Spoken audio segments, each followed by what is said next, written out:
मायावती जो है धनोपार्जन के चक्कर में फंसकर और पूरे आंदोलन को, पूरे कार्यक्रमों को उसने ध्वस्त कर, मनुवादियों के चक्कर में फंसकर और पूरे समाज को ध्वस्त कर रही है, पूरे आंदोलन को खत्म कर रही है मायावती। यूनिवर्सिटी, IITI कॉलेज और सरकारी नौकरी और सफाई कर्मी के नाम पे नौकरी, ये टीचर के नाम पे नौकरियां सबसे ज़्यादा उन्होंने। काशीराम के ही विचारों से आज तक जीवित है।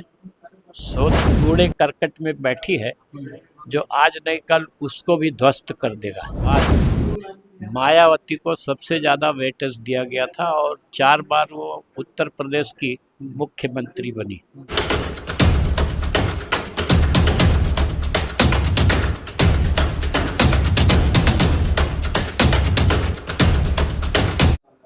नमस्कार दोस्तों, मेरा नाम गिरिजा प्रसाद। आप देखना शुरू कर चुके हैं बदलते भारत। और बदलते भारत की कोशिश रहती है कि हर रोज एक नई तस्वीर लाई जाए बदलते भारत पे, जिसमें आज देख रहे होंगे मेरे सामने तस्वीर एक बुजुर्ग हैं। ये मामूली शख्स नहीं है, ये वह शख्स है जो मानव और कांशीराम साहब के साथ में काम किया करते थे। इनका नाम मत को, उस वोट को हमारा दुश्मन जो है अपने पक्ष में लेकर के और अपनी सरकार बनाता है। और जयप्रकाश प्रेम जी हैं। और इनसे हम बात करेंगे कि आखिर SC ST OBC का जो मिशन था माननीय कांशीराम साहब के साथ में, वो कैसे भटकते हुए नजर आ रहा है, उसी बात करेंगे। बोलते बात पे स्वागत है सर। धन्यवाद सर, आप माननीय कांशीराम साहब के साथ में काम किए हैं, तो पहले आप लोग कैसा लग रहा था जब काम कर रहे थे उस दौरान? काशीराम जी इस सदी के बहुजन समाज के माने हुए एक महापुरुष थे। हमारे देश में जितने भी महापुरुष पैदा हुए SC ST OBC में, चाहे वो छत्रपति साहू महाराज रहे हो, महात्मा ज्योतिराव फूले रहे हो, बिरसा मुंडा रहे हो, बाबा साहब अम्बेडकर रहे हो, इन सारे महापुरुषों को हमारी समाज जो है SC ST OBC के लोग, बहुजन समाज के लोग बाबा साहब और सारे महापुरुषों को भूल चुके थे। उसके 25-30 बरस के बाद माननीय कांशीराम मैदान में आए। उन्होंने बाम सेप की स्थापना की, पढ़े लिखे कर्मचारियों को ऑर्गेनाइज किया, SC ST और OBC को, और बाम सेप के माध्यम से पूरे देश में एक राष्ट्रीय आंदोलन खड़ा किया जिसका नाम था बाम सेफ, कर्मचारियों का एक महासंघ। उसके बाद उन्हें लगा कि ये कर्मचारी लोग से हमारा जो मकसद है, जो बाबा साहब अम्बेडकर चाहते थे, जो हमारे महापुरुष चाहते थे, वो पूरा नहीं होगा। इसलिए उन्होंने एक आंदोलनात्मक शक्ति के रूप में दलित शोषित समाज संघर्ष समिति का संगठन बनाया।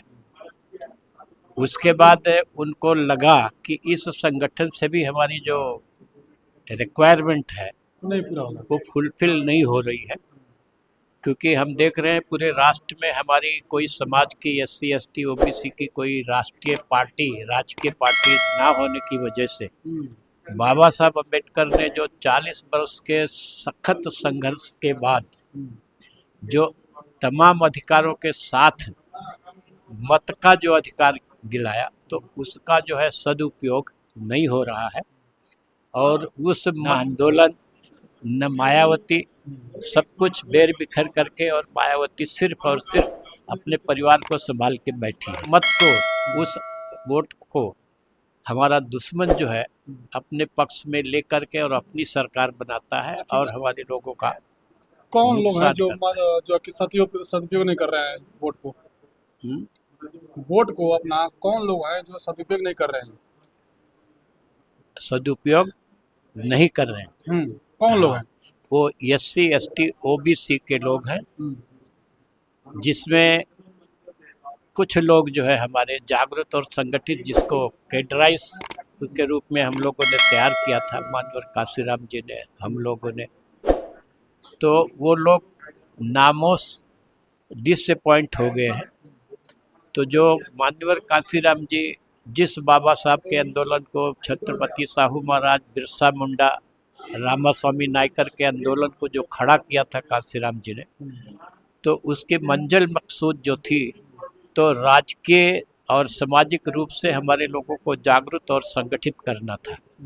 उन्हें जागरूक और संगठित करके और देश की जो सत्ता है, जो राजकीय सत्ता हो या कोई भी सत्ता हो, उसमें अपना अधिकार जमाना था। मान लीजिए माननीय कांशीराम साहब को इस दुनिया को छोड़े हुए लगभग 19 साल हो गया। 19 साल बाद जो बीएसपी के जो कैडर थे, जो माननीय कांशीराम साहब के कैडर थे, जो उनके साथ में काम कर रहे थे, वो क्यों नहीं कैडराइज कर रहे हैं, लोगों के पास जा रहे हैं? ये कहीं नहीं दिखाई पड़ता है कि लोगों के पास जा करके चाहे माननीय कांशीराम साहब की विचारधारा को, चाहे बाबा साहब की विचारधारा को घर घर तक पहुँचाया जाए। जहाँ 19 साल पहले गुजर गए माननीय कांशीराम साहब, वहीं पर पूरा कैडराइज ठप हो गया। उसकी वजह यह है कि मायावती, बाबा कांशीराम जी के बाद मायावती को सबसे ज़्यादा वेटेज दिया गया था और 4 बार वो उत्तर प्रदेश की मुख्यमंत्री बनी। वो कांशीराम जी ने ही एक मामूली प्राइमरी टीचर मायावती को सारा देश में जो आंदोलन खड़ा किया, उसका सबसे ज़्यादा फायदा वो उन्होंने सिर्फ और सिर्फ ज़्यादा से ज़्यादा मायावती को दिलवाया। अब मायावती जो है धनोपार्जन के चक्कर में फंसकर और पूरे आंदोलन को, पूरे कार्यक्रमों को उसने ध्वस्त कर दिया। मायावती जी, हमारे जैसे जो लोग हैं, हम कांशीराम जी के साथ लगभग 40 वर्ष तक हम लगे रहे। 40 साल तक काम किया आपने? हाँ, लेकिन हम लोग जो है कार्यकर्ता थे। हम लोग अपने आप को नेता बनाने का कभी प्रयास नहीं किया। हमारा एक ही नेता था, कांशीराम जी थे। तो कांशीराम जी के जाने के बाद सबसे ज़्यादा जो बहुजन समाज की संपत्ति थी, उसका जो कुछ भी था, वो मायावती को कांशीराम जी ने सौंपा था। और मायावती ने पुराने साथियों को दरकिनार करके, उनको दूर करके और सिर्फ अपने आप को आगे लाने का प्रयास करती रही है। और SC ST OBC में जो जन जागृति का आंदोलन कांशीराम जी ने खड़ा किया था, उस जन आंदोलन को सबसे ज़्यादा ध्वस्त करने में किसी का अगर हाथ रहा है तो वो मायावती रही। मायावती जी का जी। तो कहती है कि नहीं, मैं सबको अधिकार दे रहा हूँ, जैसे कि बराबर चुनाव होता है तो उसमें सीटें बराबर कर देती हैं। नहीं, ऐसा कुछ नहीं है। मायावती ने सिर्फ और सिर्फ अपना परिवार, उसका जो परिवार है, उसके जाल में फंसी हुई है और मनुवादियों ने उसको इस तरह से फंसाया है कि वो घर से निकल नहीं पा रही है और पूरे समाज को उसने बेच दिया है। मायावती ने पूरे समाज को बेचकर और सिर्फ धनोपार्जन के उस कूड़े करकट में बैठी है जो आज नहीं कल उसको भी ध्वस्त कर देगा। बहुत बड़ा आरोप लगा रहा है, चर्चा का मुख्यमंत्री रही वो मायावती जी को, इतना बड़ा आरोप लगा रहे हैं। हम सहपाठी रहे हैं, मायावती से हम सीनियर रहे हैं।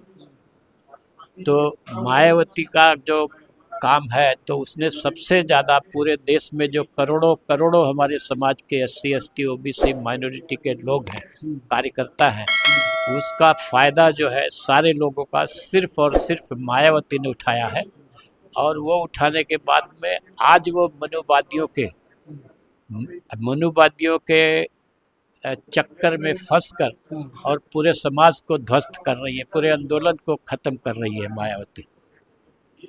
हम लोग हैं, हम करना चाहते हैं, लेकिन हमारे पास रिसोर्सेज की कमी होती है, हम लोग नहीं उठ पा रहे हैं। हमारा जहाँ मकसद ये था कि जैसे कि मान लीजिए वो तो पार्टी आती है और पार्टी जाती है, सरकार आएगी और सरकार जाएगी, लेकिन जब आपका कैडराइज वोटर, जो कैडराइज लोग रहते हैं, वो सरकार बनाते हैं, वो सरकार गिराते हैं।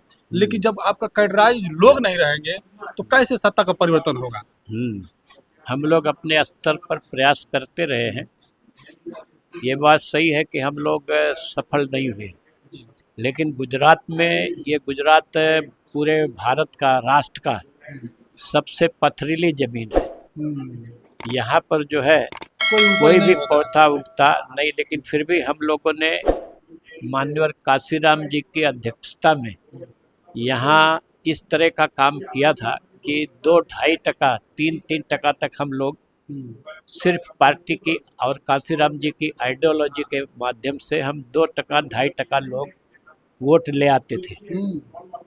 2-2.5% हम वोट लाते थे। इसी एरिया में शायद भरूच साइड में कहीं पर बड़ौदा साइड में कांसीराम साहब के साथ में 1989 में कोई जिला पार्षद करके कोई कारपोरेट भी जीता था बीएसपी के नाम से। नहीं, कोई नहीं था ऐसा। यहाँ से बीएसपी से कोई जीता ही नहीं चुनाव।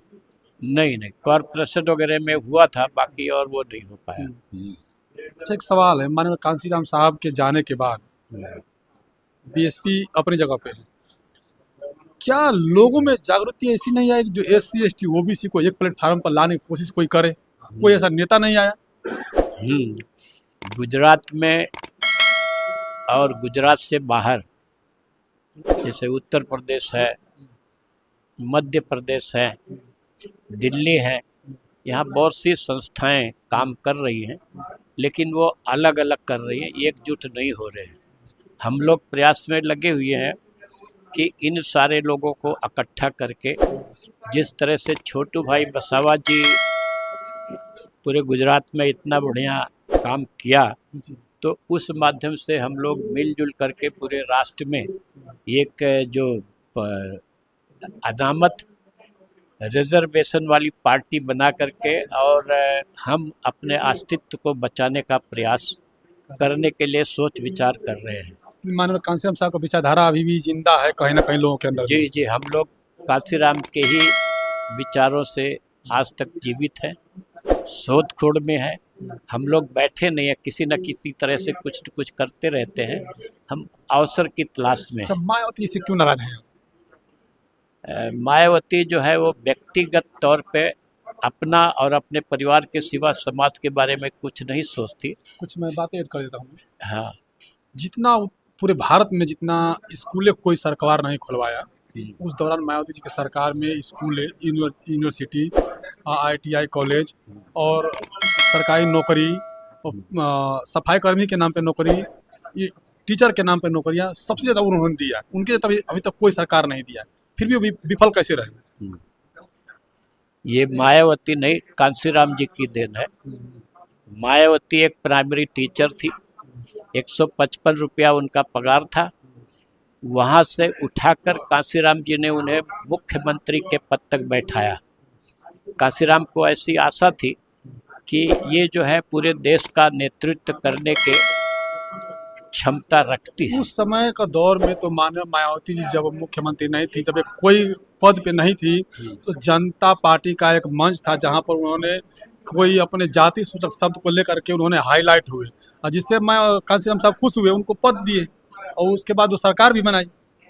नहीं, ये बात तो हमको नहीं पता है, लेकिन सरकार हरिजन शब्द जिसका कहा था। हाँ, वो हुआ होगा ऐसा, लेकिन जो ये आप श्रेय दे रहे हैं वो कांसीराम को श्रेय जाता है।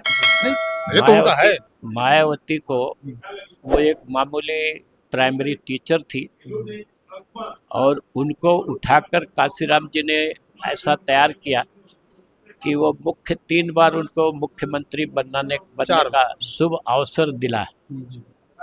लेकिन कांसीराम पर मायावती खरी ना उतरने की वजह से सारा आंदोलन जो है हमारा जन आंदोलन ध्वस्त हो गया।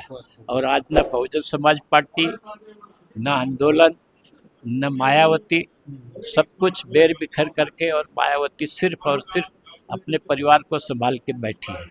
आखिरी सवाल मेरा, आखिर लोगों कैसे एक SC ST OBC को जोड़ा जाए, कैसे फिर वापस जीवित किया जाए माननीय कांसीराम साहब विचारधारा को?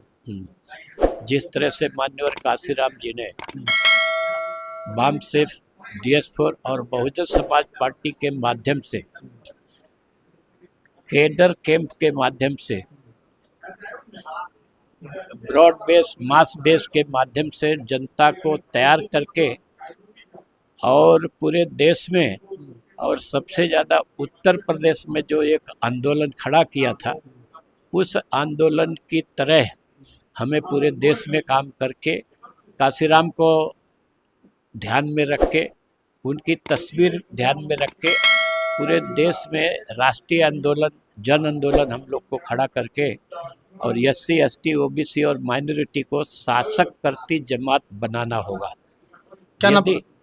यदि SC ST OBC की तमाम समस्याएं, दुख दर्द, मुसीबत, गरीबी अगर उसको ख़त्म करना है तो उसका एक ही रास्ता है कि SC ST OBC और माइनॉरिटी के लोग एकजुट होकर के, जागरूक और संगठित बन करके अपनी पार्टी बना करके और उसके माध्यम से इस देश की सत्ता कब्जा करके और संविधान को बचाएं और अपना उद्धार करें।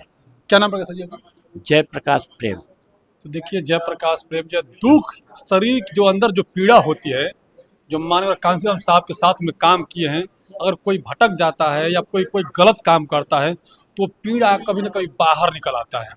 तो शायद मायावती जी के काम से नाराज है, क्योंकि मायावती जी जो जिस उम्मीद पर माया कांसी साहब ने खड़ा किया था, शायद उस उम्मीद पर मायावती जी खड़ा नहीं उतरी, और जो उनके जो साथ में काम किए लोग थे कहीं ना कहीं उससे नाराज दिखे, क्योंकि जब खड़ा नहीं उतरी इसकी वजह से वो मिशन मूवमेंट को भी कहीं ना कहीं पीछे छूटते हुए नजर आया। तो आप लोग कैसे देखते हैं, कमेंट कर जरूर बताइएगा, और बदलते भारत में पहली बार तो चैनल सब्सक्राइब कीजिएगा, लाइक कीजिएगा, वीडियो को शेयर कीजिएगा, ताकि लोगों में जो SC ST OBC समाज के लोग हैं, जो मनोकांसी विचारधारा घर घर तक जाने में सहयोग मिल सके। पूरा वीडियो बनाने के लिए धन्यवाद।